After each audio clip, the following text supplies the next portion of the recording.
네, 오늘 쉼이 필요합니다 라고 말씀 전하려고 합니다. 먼저는 성경책을 갖고 오신 분들, 그리고 가방이나 어디나 있는데 안 꺼내셨던 분들 지금 다 꺼내셔야 오늘 말씀드릴 때 좀 좋습니다. 그래서 성경책을 펴주시고요. 오늘 본문은 제가 읽은 13, 14절 뿐만이 아니라 원래는 10절부터 15절까지 내용을 좀 정리해 드릴 거기 때문에 종이 성경책 있으시면은 펴놓고 보시기 좋습니다. 네, 그러면 말씀을 시작합니다. 사실 오늘 책은 전도서라고 합니다. 전도사 아닙니다. 전도서입니다. 네, 교회에서 어쩌다 한 번씩 설교 듣고 항상 설교 들으면 이 본문이 가장 먼저 떠오릅니다. 전도서 1장 1, 2절 먼저 보여주시겠어요? 이렇게 써 있습니다. 다윗의 아들 예루살렘의 왕 전도자의 말씀이라. 전도자가 이르되 헛되고 헛되며 헛되고 헛되니 모든 것이 헛되도다. 12장 8절입니다. 전도자가 이르되 헛되고 헛되도다. 모든 것이 헛되도다. 아멘. 네, 내려주셔야 됩니다. 전도서가 우리는 아시는 분들, 특히 교회에서 성경 공부를 많이 하신 분들은 아십니다. 누가 지었냐면 솔로몬이 썼을 거다라고 다 알고 있습니다. 그런데 저희 아까 본문 읽었죠. 1장 1절에 뭐라고 써 있었죠? 예루살렘의 왕 전도자의 말이다 라고 써 있었습니다. 그리고 전도서 1장 2절, 그러니까 내용 시작하는 부분부터 12장 8절 끝나는 부분까지 뭐라고 써 있냐면 헛되고 헛되고 헛되고 헛되도다만 써 있습니다. 그러니까 저도 공부할 때 그렇고 교회에서 성경 공부 많이 하신 분들은 다 이렇게 생각하십니다. 아, 솔로몬 정도 누리고 나면은 그냥 인생 끝날 쯤 되면 이제 헛되구나. 정말 덧없나 봐. 이런 마음이 드실 법한 게 전도서 내용입니다. 그런데 오늘 제가 아까 제목을 뭐라고 했냐면 쉼이 필요합니다 라고 했습니다. 그리고 아까 읽었던 13절에는 이렇게 써 있습니다. 사람이 낙을 누리는 그것이 하나님의 선물이다 라고 쓰여 있습니다. 방금 읽었던 전도서는 헛되다고 말하는데 저희가 읽은 본문에서는 하나님이 즐거워하는 것을 선물로 주셨습니다 라는 말이 나온다는 겁니다. 사실 오늘 설교 제목과 어울리는 본문은 창세기 2장 2절입니다. 한번 보여주시겠어요? 창조가 끝날 때 하나님이 이렇게 말씀하시죠. 하나님이 그가 하시던 일을 잘못 띄었네요. 일곱째 날에 마치시니 그가 하시던 모든 일을 그치고 일곱째 날에 뭐 하셨어요? 안식하셨습니다. 보통 우리는 이 설교 제목처럼 쉼이 필요합니다 하면은 이런 안식을 생각하고 쉬기를 원합니다. 그래서 저도 얼마 전에 휴가를 갔다 왔습니다. 그런데 오늘 본문에서 뭐라고 하냐면 즐거움, 낙이라는 단어가 안 어울릴 것 같은 전도서 한가운데에 나타남을 말하고 있습니다. 그리고 이 단어를 제가 열심히 찾아봤더니 뭐라고 써 있냐면 토브라고 써 있습니다. 혹시 토브라는 단어를 들어보셨습니까? 창세기 1장에 보면은 하나님이 그러시죠. 무엇을 만드시고 보시기에 뭐라고요? 좋았더라. 사람을 만드시고 심히 좋았더라 라고 합니다. 그 좋았더라가 토브입니다. 그래서 가끔씩 돌아다니면 가게의 이름들 중에 토브라는 가게들이 조금씩 생기기 시작했습니다. 왜냐하면 하나님 보시기에 좋은 가게, 사업장 되기 바랍니다 해서 토브라는 말을 쓰기 시작했습니다.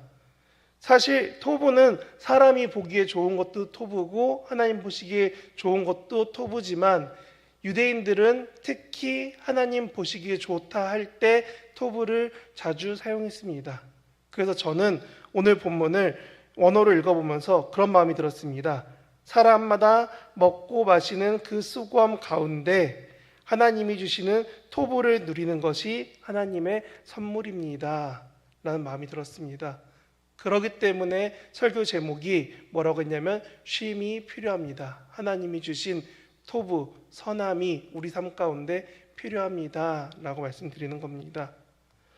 전도서의 이 낙이 토브라는 단어이고 하나님 보시기에만 좋아야 되는데 오늘 10절부터 15절 내용을 보면은 이 낙의 근거가 사람의 삶에 있다라고 말합니다.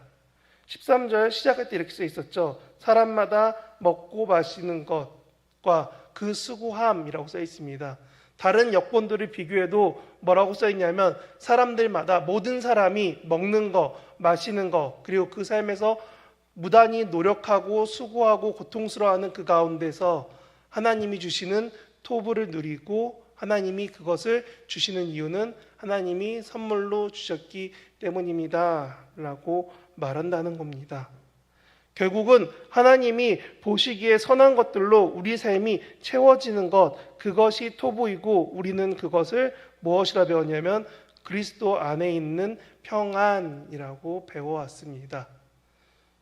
유대인의 인사인 샬롬은 당신의 삶이 평안하십니까? 라는 뜻입니다. 우리의 인사인 안녕하십니까가 당신의 당신의 평안이 지금 영원히 지속됩니까? 아니 밤 사이에 우리가 인사한 그 사이에 특이한 일은 없었습니까? 라는 뜻에서 안녕하십니까 였습니다. 그리고 고린도 교회의 바울은 고린도후서 5장에서 이렇게 말합니다. 한번 보여주시겠어요? 고린도후서 5장 18절 19절에 이렇게 말합니다. 모든 것이 하나님께로부터 났으며 그가 그리스도로 말미암아 우리를 하나님과 화목하게 하시고 또 우리에게 화목하게 하는 직분을 주셨으니 19절이요. 하나님께서 그리스도 안에 계시사 세상을 하나님과 화목하게 하시며 그들의 죄를 그들에게 물리지 아니하시고 화목하게 하는 말씀으로 우리에게 부탁하셨느니라. 아멘. 그리고 아까 오전 예배 들으신 분들 교동문 마태복음 5장이었죠. 거기에 이런 말씀이 있었습니다. 화평하게 하는 자는 복이 있나니 그들이 하나님의 아들이라 일컬음을 받을 것이미요. 아멘. 제가 아까 시작할 때 이 문장들 시작할 때 뭐라고 했냐면요. 하나님이 그리스도 안에서 평안하기를 원하십니다 라고 말씀드렸습니다. 그리고 그게 샬롬이라고 말했고 그게 바울은 뭐라고 하냐면 화목하게 하는 일이라고 했고 예수님도 화목하게 하는 사람들이 있다라고 합니다.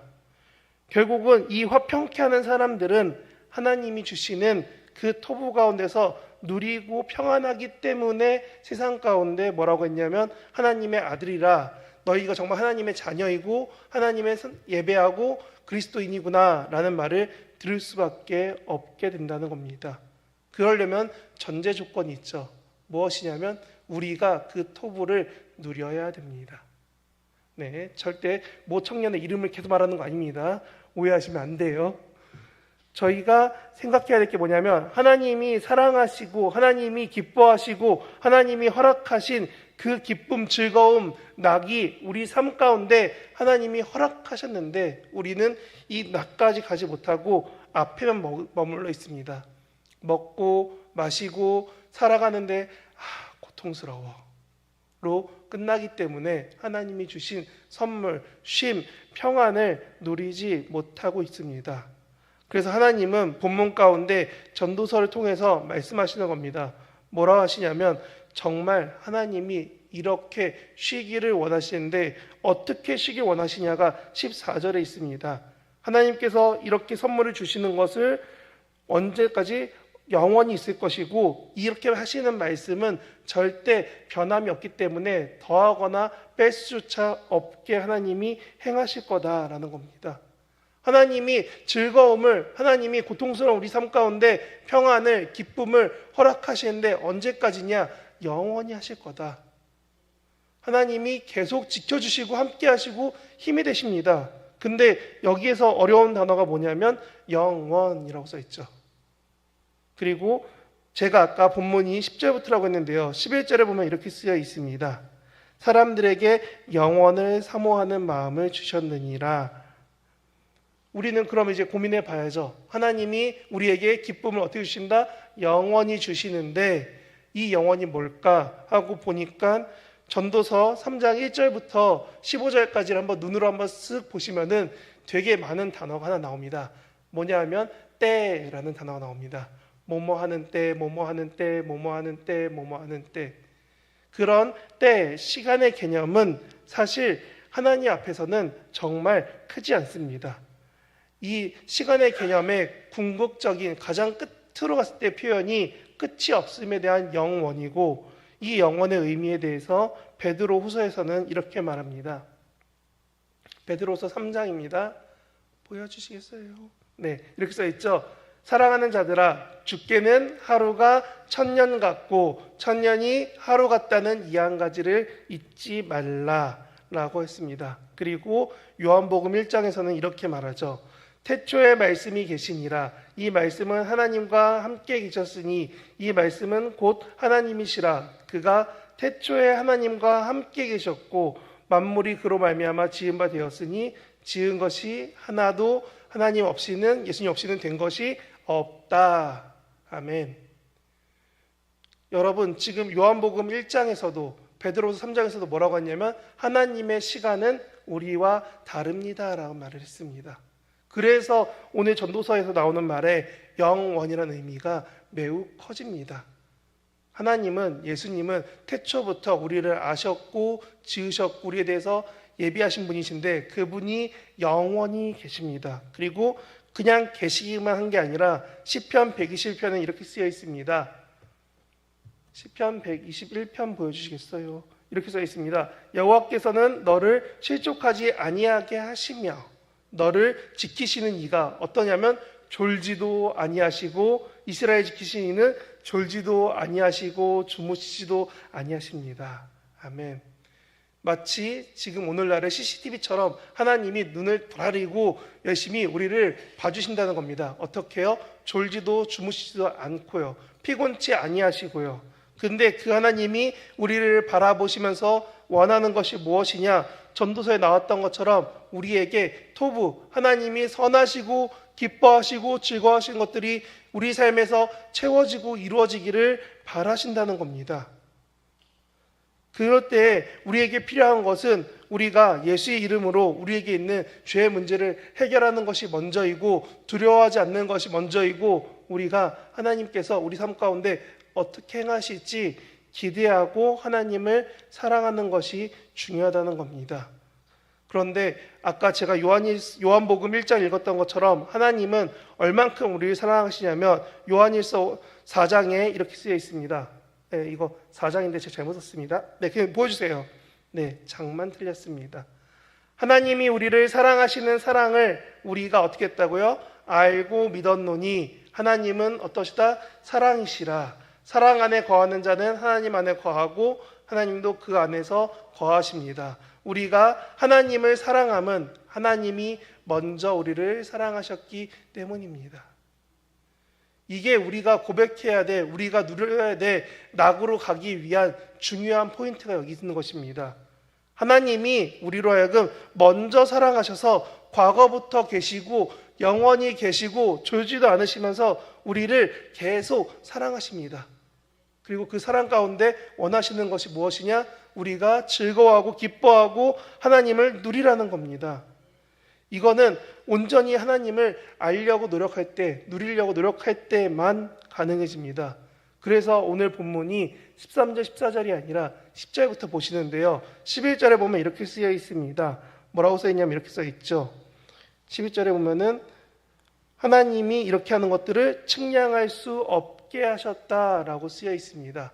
하나님이 행하시는 것을 사람이 측량할 수 없다, 이해할 수 없고 알 수 없다라고 표현되어 있습니다. 그런데 12절, 13절, 14절 쭉 가면 뭐라고 써 있냐면 끝에 이렇게 써 있죠. 알다, 알았다, 알게 되었다 라는 단어들로 계속 쓰여 있습니다. 저는 이 두 가지 표현, 하나는 알 수 없다, 하나는 알게 되었다, 이게 왜 같이 있는지에 대해서 저는 본문을 준비하면서 고민해 봤는데 딱 한 가지로 정리되더라고요. 우리는 하나님을 다 알 수는 없습니다. 그런데 우리가 아는 한도 내에서 하나님을 알아가려고 무단히 노력해야 됩니다. 그러면 우리 삶이 하나님으로 점점점 더 채워져 갑니다. 그게 하나님이 우리에게 원하시는 성화이고 그 삶이 우리 가운데 넘쳐나게 되었을 때 우리도 우리 삶의 기쁨만, 담대함만, 하나님을 사랑하는 모습만 남게 된다는 겁니다. 그래서 오늘 본문은 뭐라고 말하냐면 그렇게 하나님을 아는 사람들에게 15절에서 뭐라고 하냐면 그렇게 하나님 사랑하는 사람들을 찾으십니다. 어떤 모습으로? 14절 끝에 있는 경외하는 자로. 베드로전서 1장 2절에 보면은 이렇게 쓰여 있는데요. 제가 새한글 성경이라고 다른 성경을 보니까 이렇게 쓰여 있었습니다. 우리가 선택받은 것은 하나님 아버지의 미리 아심을 따라서 성령님의 거룩하게 하심으로 된 일입니다. 여러분으로 하여금 순종하게 하시고 예수 그리스도님의 피뿌림에 참여하도록 하시기 위해서요. 은혜와 평화가 여러분에게 더해지기를 빕니다. 아멘. 여기서 중요한 표현이 뭐냐면 하나님이, 성령님이, 예수님이 우리로 하여금 미리 선택하셔서 피뿌림이라고 말하는 우리가 성찬에 참여하고 하나님을 예배하는 데 참여하도록 우리를 선택하셔서 부르셨고, 그걸 통해서 하나님의 은혜와 하나님께 주신 평화, 화평이 우리 삶에 계속적으로 더해지기를, 오늘 본문처럼 낙을 누리며 살아가기를 하나님이 원하신다는 겁니다. 그렇게 되려면 결국 우리는 하나님을 알려고 무단히 노력해야 됩니다. 그래서 그런지 본문들은 뭐라고 말하냐면 여기 써 있는 14절에 하나님을 경외하는 것을 알았다라고 했을 때 표현이 뭐라고 되어 있냐면 하나님 얼굴 앞에서, 하나님 앞에서, 하나님 가까이에서 라고 말합니다. 우리가 하나님을 가까이 할 때 두려워하라는데 잘 이해 못한다면 저는 이런 생각이 들었습니다. 만약에 잘못한 아이가 부모님 앞에 설 때 어떠할까? 혼낼 걸 뻔히 알고 있는데 그 앞에 와서 나 잘못했어요 하는 아이의 마음은 어떤 두려움일까? 우리가 하나님 앞에 어떻게 나가야 되는지가 저는 아이의 모습인 것 같고, 그래서 예수님은 아이와 같이 하나님께 오라고 했었고, 히브리서에는 이렇게 말합니다. 히브리서 4장 15절에는 예수님을 뭐라고 표현하냐면 모든 일에 우리와 똑같이 시험을 받으시는 분이시지만 죄가 없으신 분이십니다 라고 말합니다.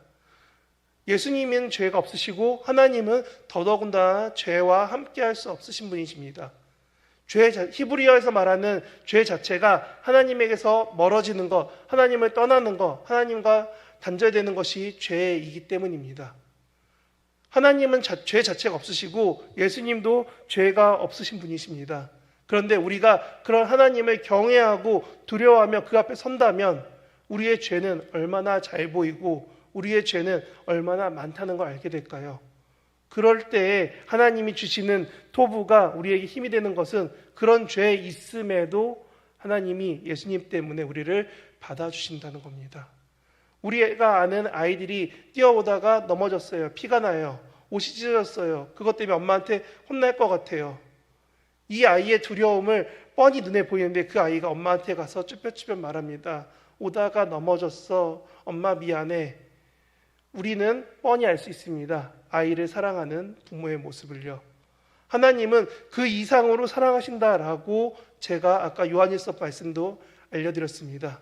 그런데 그 하나님이 어떻게 하시냐면 죄 없이 죄 있는 우리를 사랑하십니다.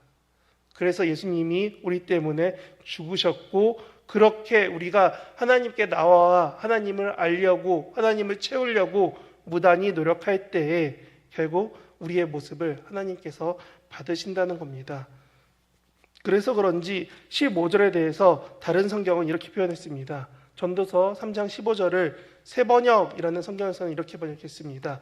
지금 있는 것, 이미 있는 것이고 앞으로 있을 것도 이미 있는 것이다. 하나님은 하신 일을 되풀이 하신다. 아멘. 여기서 하신 일이 무엇일까요? 결국 14절에서 하나님이 행하시는 일을 계속하신다는 겁니다.